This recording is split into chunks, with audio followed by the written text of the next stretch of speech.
അഹങ്കാരത്തിന് കയ്യും കാലും വെച്ചവനാണ് മാങ്കൂട്ടമെന്ന് പണ്ട് മുതലേ കേട്ടുകേൾവിയുള്ളതാണ്. ആർക്കു നേരെയും എന്തും വിളിച്ചു പറയാനും ഭീഷണി മുഴക്കാനും നന്നായിട്ടറിയാവുന്ന ഒരു നേതാവാണ് യൂത്ത് കോൺഗ്രസിന്റെ സംസ്ഥാന പ്രസിഡന്റും പാലക്കാട്ടെ MLA-യുമായ രാഹുൽ മാങ്കൂട്ടം. പാലക്കാട്ടെ തെരഞ്ഞെടുപ്പിന് ശേഷം ഈ പറഞ്ഞ യുവചോരത്തിളപ്പായ മാങ്കൂട്ടത്തിലിന്റെ തലക്കനം അല്പം കൂടി എന്നാണിപ്പോൾ കോൺഗ്രസിനുള്ളിൽ തന്നെ ഉയർന്ന വിമർശനം. ഇതോടെ സഹികെട്ട യൂത്ത് കോൺഗ്രസിന്റെ ഭാരവാഹികൾ മാങ്കൂട്ടത്തിന് നേരെ വടിയെടുക്കുന്നതാണ് കഴിഞ്ഞ ദിവസം വയനാട്ടിൽ കണ്ടത്. വെറുതെ വടിയെടുക്കുന്നത് മാത്രമല്ല, മാങ്കൂട്ടം പ്രസംഗിക്കുന്ന സ്റ്റേജിൽ കയറി തല്ലാൻ വരെ യൂത്ത് കോൺഗ്രസ് നേതാക്കൾ കൈയോർത്തുക കൂടി ചെയ്തതോടെ എല്ലാം കയ്യിന്ന് പോയി എന്ന മട്ടിൽ യൂത്ത് കോൺഗ്രസ് വൈസ് പ്രസിഡന്റ് ഇടപെട്ടതുകൊണ്ടാണ് സംഗതി ഒന്ന് ഒതുക്കി തീർത്തത്. അപ്പോഴും നീ തല്ലുകൊണ്ടിട്ടേ പോകും മാങ്കൂട്ടം എന്ന് പറഞ്ഞുകൊണ്ട് വയനാട്ടിലെ യൂത്ത് കോൺഗ്രസ് നേതാക്കൾ മാങ്കൂട്ടത്തിനെ പൂട്ടിയിടുകയും ചെയ്തു.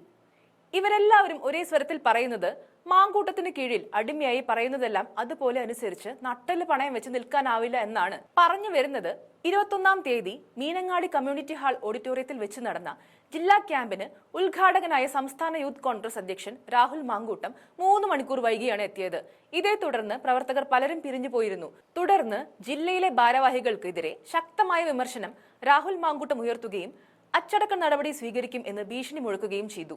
മാനന്തവാടി നിയോജക മണ്ഡലം പ്രസിഡന്റ് അസീസ് വാളാട് സംസ്ഥാന പ്രസിഡന്റിന്റെ ഇത്തരം ഏകാധിപത്യപരമായ ഭീഷണിയുടെ സ്വരങ്ങൾ സംഘടനയ്ക്ക് ചേർന്നതല്ല എന്ന് വിമർശനം ഉന്നയിച്ചു. മുണ്ടക്കൈ ദുരന്തം നടന്ന വയനാട്ടിൽ നിന്ന് യൂത്ത് കോൺഗ്രസിന്റെ ഭവനം പദ്ധതിക്ക് ആവശ്യമായ സഹായം ലഭിച്ചില്ല. പല നിയോജക മണ്ഡലം കമ്മിറ്റികളും പിരിച്ച തുക സംസ്ഥാന കമ്മിറ്റിക്ക് നൽകിയിട്ടില്ല തുടങ്ങിയ വിഷയങ്ങൾ ചർച്ചയ്ക്ക് വന്നു. മുണ്ടക്കൈ ഭവന നിർമ്മാണത്തെക്കുറിച്ച് മാധ്യമങ്ങളിൽ വാർത്ത വന്നതിന് ശേഷമാണോ പ്രസിഡന്റിന് ഓർമ്മ വന്നത് എന്നും വിമർശനം വന്നു. ഇതാണ് പിന്നീട് വലിയ വാഗ്വാദത്തിലേക്ക് പോവുകയും മാനന്തവാടി നിയോജക മണ്ഡലത്തിൽ നിന്ന് വന്ന ഭാരവാഹികൾ പ്രസിഡന്റിനെ അസഭ്യം വിളിക്കുകയും ചെയ്യുന്നതിലേക്ക് നയിച്ചത്.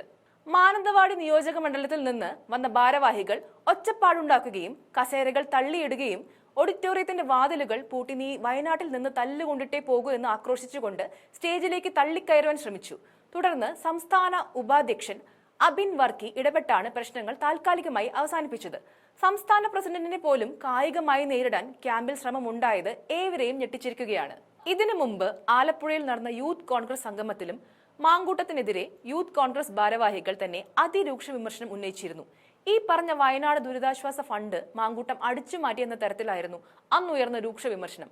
അതിന് പിന്നാലെ മാധ്യമങ്ങൾക്ക് മുന്നിൽ വന്ന് താൻ പുണ്യാളനാണെന്ന് സ്ഥാപിച്ചെടുക്കാൻ മാങ്കൂട്ടം പരമാവധി പരിശ്രമിക്കുകയും ചെയ്തു.